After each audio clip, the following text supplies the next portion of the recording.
want to start with you, Craig, because we are coming off the back of an international break.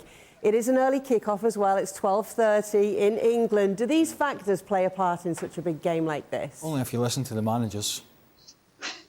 I mean, only if you listen to the managers. I mean, come on. Where are we? End of September. Try to keep track of where we are. Months. Such an enjoyable international break. I lost time. Not. I don't think so. I mean, you come off your international breaks. Most of us have done it. You played or you're not played. Your training's generally a little bit less intense with your international team, a bit more fun, generally, unless you're playing like a World Cup qualifier or something like that. And so it just depends on your personal fitness. You come back, you travel from wherever it is. It might be a short distance or a long distance. I suppose the distance can matter depending on where you've came from. But no, I mean, I would want to get straight back into it myself as a player. Saturday lunchtime, UK time, let's get out, let's set the tone after this break, let's keep the momentum going. Both sides have had good momentum, particularly Arsenal. Let's get back and set an early standard on the board, that we can come back from these international games and we can pick up the baton from where we were and we can crack on and show that we potentially are going to hang in there with City for as long as it takes. That's the way I would look at it as a player. I haven't got any problem with playing at 12:30 or 5:30 or on a Sunday. I just want to get playing again. And a game of this magnitude after the international Well, it's such a big game, isn't it? I mean, North London derby, two teams flying at the start of the season, Arsenal playing some great stuff, Tottenham with a much beefier squad, with a real threat up front, although Arsenal have as well, but you know, that threat from Tottenham coming from all different angles. It's such a big North London derby. I don't see there's no real team talk needed here from either manager. They know what's at stake. Stevie Nicol actually called me, Jules, before the show, and he said to tell you that Arsenal haven't played anyone yet except Manchester United and that they lost to them. So we would like to ask you, how important is it that Arsenal make a statement in this game? So Stevie is not completely right, because if you look at the position in the table for the team that Arsenal played against, the average is 11. The team that City played, the average is 15, and the teams that Spurs played, the average is 14th in the table. So, okay, maybe you haven't played the big boys and the big names, but you've certainly played teams that are better ranked in the table, or better position in the table than Spurs and City, for example. But he's right in the sense that this is the game where we will expect Arsenal to do well, to confirm all the good things that we've seen so far this season. It's great to go away at Crystal Palace, to go away at Brentford and have those very positive wins where you show a lot of the things that you didn't show last season, for example.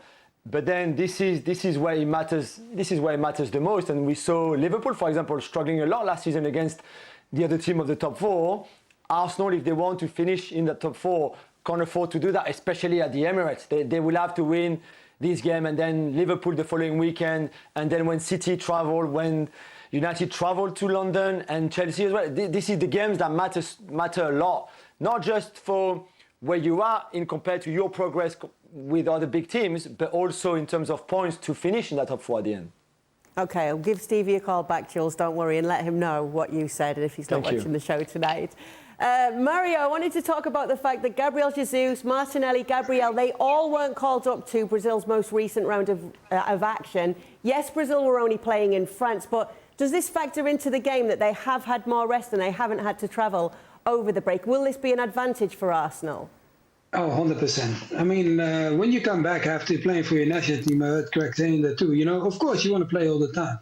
But when you come back from yesterday, you just feel that journey. Like, I remember coming back from Holland, regardless of who we played, it just feels like, yes, you want to play, but it's a big game, regardless of anything, because that doesn't mean if you go to your national team. But you just feel like you're traveling. Even if you don't want to say that it's going to kick in, everybody else had it too, but the three Brazilians that they didn't travel will be a big advantage to them. One is because of the fatigue, but on the other side, the only difference it will be is the rhythm. They might not have the rhythm like the guys will have when they come back, but later in the game, they should make the difference. That's the only thing I got to say, because I think that's going to be a big advantage for them. I think that does give them a little... Depends how many beers you have at the hotel after the game. I don't know. Do they do that now? I don't know. I presume they have a couple of sneaky ones here and there just to relax. But go back to Jules' point. Yeah, I actually thought the victory in the opening day for Arsenal was extremely impressive. Away at Palace, decent side, Selhurst Park, great atmosphere there.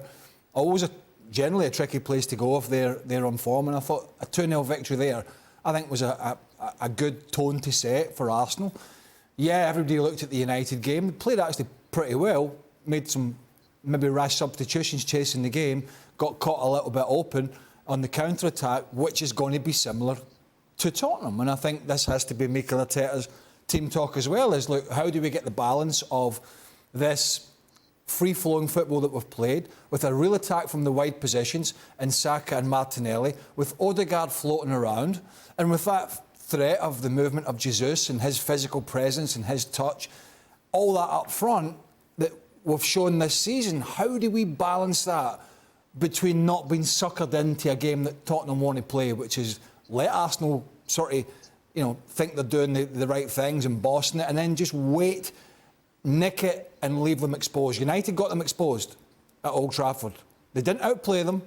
Arsenal always looked a bigger threat, but 2 or 3 occasions was all it took for Arsenal to be exposed, and that's what Tottenham will be looking to do. So the big question would be, has Arteta learned that lesson from the counter-attacking United side going into a game against the counter-attacking Tottenham side? Well, we asked Jules to put together a combined 11 of the two sides, the best players that he would want to put into a combined 11. And you've gone for Gabriel Jesus over Richarlison here, Jules. Tiche, the Brazilian manager, doesn't agree with you. Would you like to defend yourself? Yeah, I think the start of the season and the season so far from Gabriel Jesus is impressive, really impressive. I know Richarlison scored a couple of goals in the Champions League against Marseille and also in the league, but I don't feel that he's made the same impression that Gabriel Jesus had, playing with the freedom that maybe he didn't have at Manchester City. And I think a front two of Gabriel Jesus and Harry Kane in the form that they are right now is pretty impressive. So, I mean, Richarlison would not be too fine. He's played really well with Brazil, scoring in the 2 goals in the 2 games against Ghana and Tunisia. But I feel that Gabriel Jesus so far this season in the Premier League has been really, really outstanding. Would you go for that as well, Mario? Would you pick Jesus over Richarlison if you had to do this combined 11?